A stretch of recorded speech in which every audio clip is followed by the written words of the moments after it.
자, 창구멍의 위치를 잡는 방법을 알려드릴게요.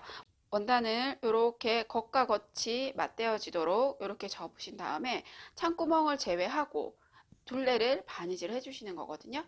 이 직선 부분에 하트의 가장 외양쪽 옆선 부분으로 해서 창구멍을 내서 만약에 여기를 할 거다 그러면 창구멍을 제외한 여기서 바느질을 쭉 시작해서 이렇게 바느질을 해주시면 되세요. 사각 같은 경우에는 다 직선이에요. 여기 내면이 다 직선인데 이럴 경우에는 가장 아래쪽에 창구멍을 내주시는 게 가장 좋아요. 산타 같은 경우에는 대부분 다 곡선이죠. 대부분 다 곡선인데 여기에서 가장 창구멍이가 적당한 곳은 이 발 부분이에요.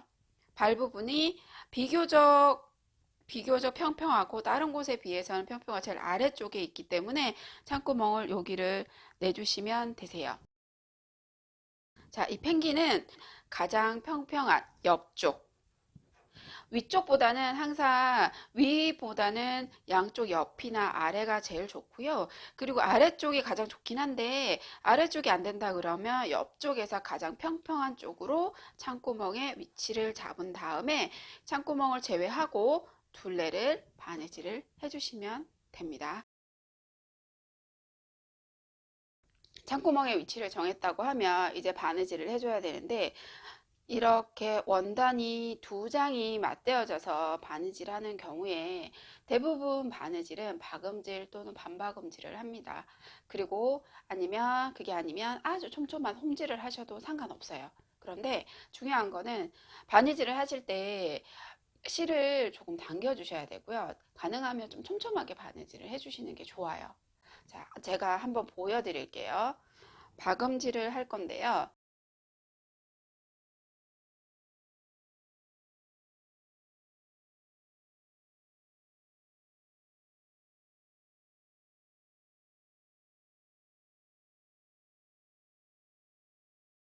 자, 지금 제가 굉장히 느슨하게 박음질을 하고 있거든요.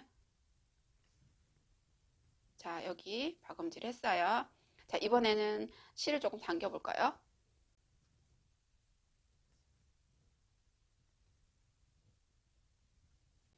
박음질을 하든 반박음질을 하든 마찬가지고요. 자, 이렇게 실을 당겨주고 있죠.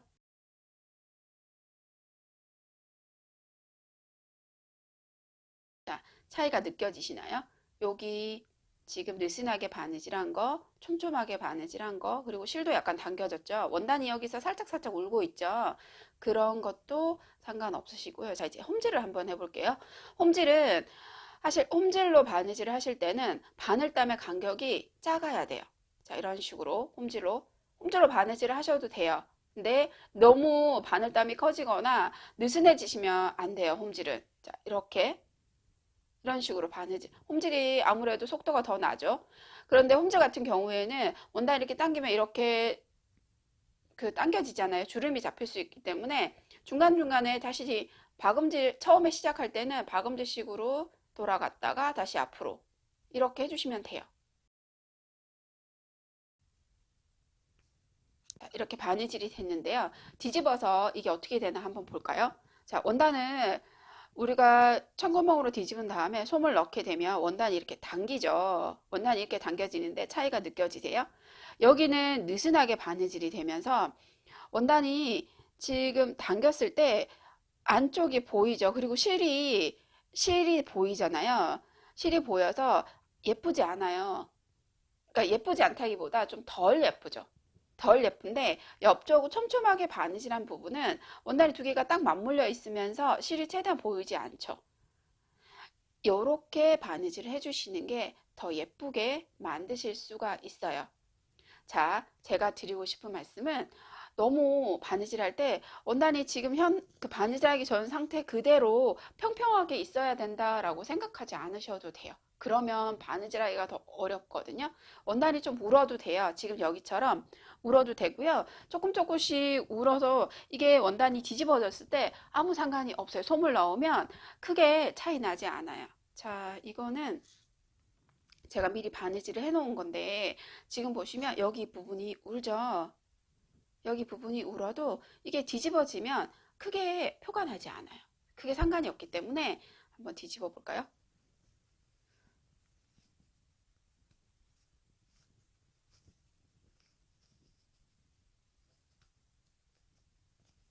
솜이 들어가면요, 이 부분이 크게 상관이 없고요.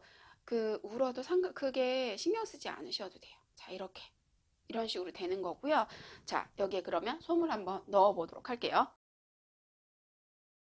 솜을 넣으실 때는 창구멍으로 솜을 넣어야 되죠. 이 부분으로 솜을 넣어야 되는데, 솜을 이렇게 창구멍으로 밀어 넣어 주시는데, 이렇게 손으로 하면 좀 힘드실 수 있어요. 그래서 조금 긴 막대 같은 거 있죠. 그런 거를 핀셋 같은 거나 막대 같은 거를 이용하시면 되고요. 아니면 지금 제가 쓰고 있는 이건 솜가위거든요. 솜을 넣을 때 쓰는 가위, 솜을 이렇게 잡아서 안쪽으로 밀어 넣으시는 거예요.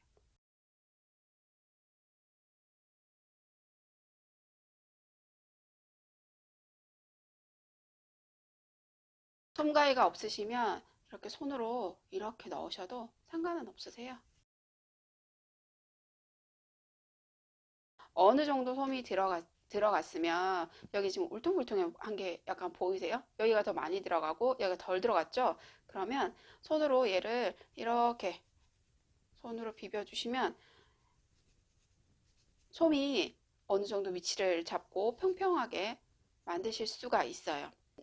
솜양 같은 경우에는 특별히 정해진 게 없고요. 뭐 만들기가 대부분 다 그렇겠지만 내가 예쁘다고 싶은 만큼만 넣으시면 돼요. 자, 요렇게 만져보시고 이게 어느 정도가 적당한지를 잘 모르겠다. 그러면 많이 넣어보시면 되죠. 여기를 솜을 많이 넣는 거랑 뺏는 거랑 비교를 해보면 어떤 게 더 나은 건지 알 수 있으니까 이렇게 더 많이 넣어서 나는 더 많이 넣는 게 더 예뻐. 그러면 더 많이 넣어주시면 돼요.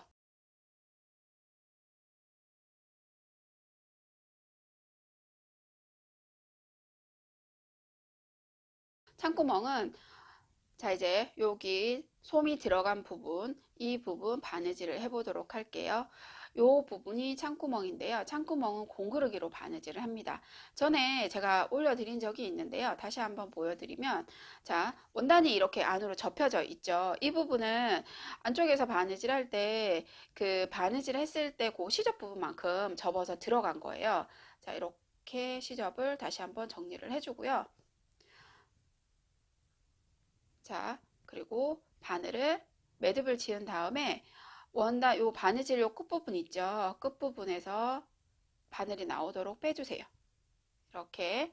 그런 다음에 지금 요쪽 뒤쪽 면에 바늘이 여기에 있죠. 그러면 원단이 두 개가 이렇게 맞물려질 거잖아요. 나중에 바느질이 되면. 그러면 이 실이 만나는 지점이 요 부분이 되겠죠. 이렇게 직선으로 당겼을 때 이 실이 나와 있는 원단이 만나는 지점으로 바늘이 들어가서 앞에 있는 원단을 한 땀 뜨는 거예요. 이렇게. 그리고 바늘을 빼주세요. 실은 뭐 당기지 않으셔도 크게 지금은 당기지 않으셔도 되고 약간 느슨하게 한다고 생각하셔도 되거든요. 당기셔도 뭐 상관은 없어요.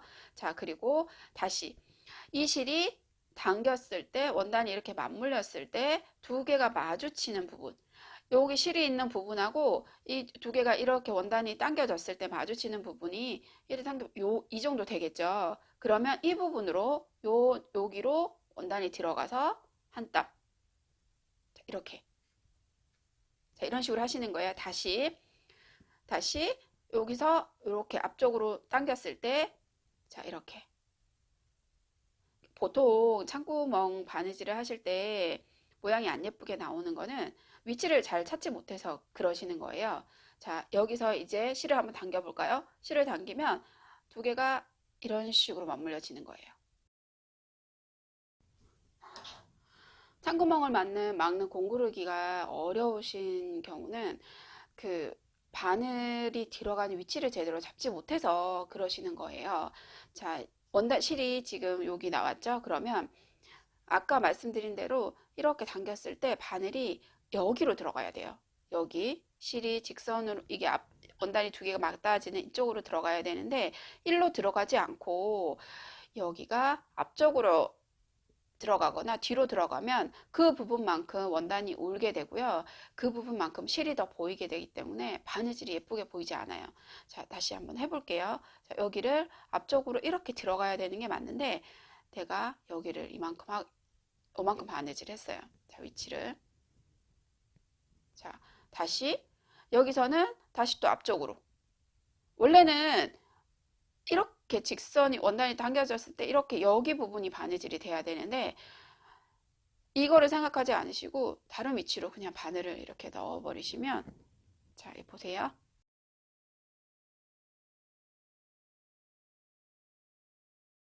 실을 한번 당겨 볼까요? 보이시나요? 간격이 좀 크기는 하지만 간격 부분은 다시 하면 되기는 해요. 근데 여기를 실이 이만큼 이렇게 보이는 거예요. 원단이랑 지금 얘가 실이 비슷하기 때문에 많이 표가 안 나는 거지, 이게 실이 다른 원단이랑 같지 않으면 굉장히 표가 많이 나요. 그래서 공구르기 하실 때 이렇게 하지 마시고 아까 제가 말씀드린 대로 원단 이 실이 여기에서 나와 있으면 일로 바로 이쪽으로 직선, 여기에서 요 실이 만나는 부분이 원단이 두 개가 이렇게 두 개가 딱 눌렀을 때 만나는 부분이 여기잖아요. 그럼 일로 바늘이 들어가야 돼요. 일로 바늘이 최대한 여기를 맞춘다고 생각을 하시고 바늘을 넣어 주시면, 자, 여기를 이렇게 넣고,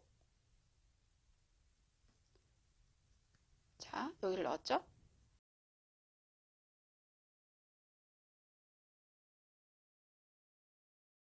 땀의 간격은 커져도 돼요. 나중에 이 땀의 간격이 커져서 실을 당겼는데 이렇게 뜰 수 있잖아요. 그러면 한 번 더 하시면 돼요. 똑같은 위치를 한 번 갔다가 다시 돌아오면은 두 번 바느질 되면서 바늘 땀의 간격을 좀 좁힐 수가 있는데 위치만 잘 맞추시면 되거든요. 자, 여기 다시 이렇게 해볼게요. 자, 여기를.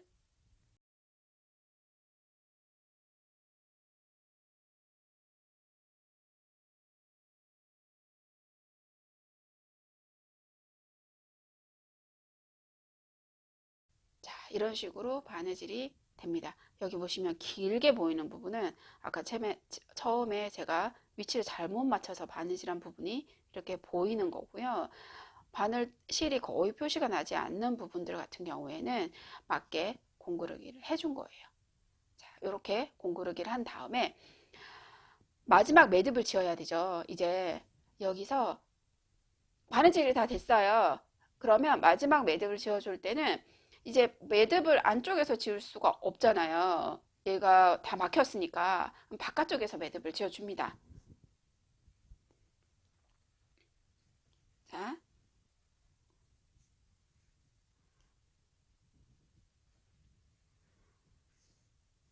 자, 바깥쪽에서 매듭이 여기에 있어요. 그러면 이대로 놔두면 안 되겠죠. 매듭을 숨겨줘야 되는데 이때는 어떻게 하냐면 원단이 지금 두 장이 바느질이 된 거기 때문에 여기 사이 공간이 있어요. 여기 두 개가 원단이 맞물려진 거라서 바늘을 이 두 원단 사이로 바늘을 넣어서 아무데나 내가 빼고 싶은데 빼세요. 자, 이렇게 아무데나 해서 빼셔서 실을 당깁니다. 여기서 쫙 당기면 여기 매듭이 안으로 쏙 들어간다는 느낌이 살짝 들면서 원단 매듭이 딱 숨었어요. 이렇게 매듭을 숨겨주시는 거고요. 여기 실을 부분은 이렇게 잘라주시면 돼요.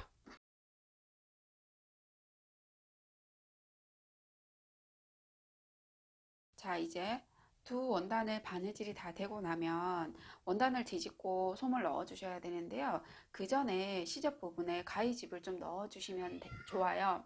가위집은 원단 끝에서부터 바느질 되어 있는 선 여기까지가 시접이 되는 거고요. 이 시접에 가위로 여기 살짝살짝 흠을 내준다고 생각을 하시면 돼요. 기본적으로 곡선 부분에는 다 가위집을 준다고 생각을 하시면 되거든요.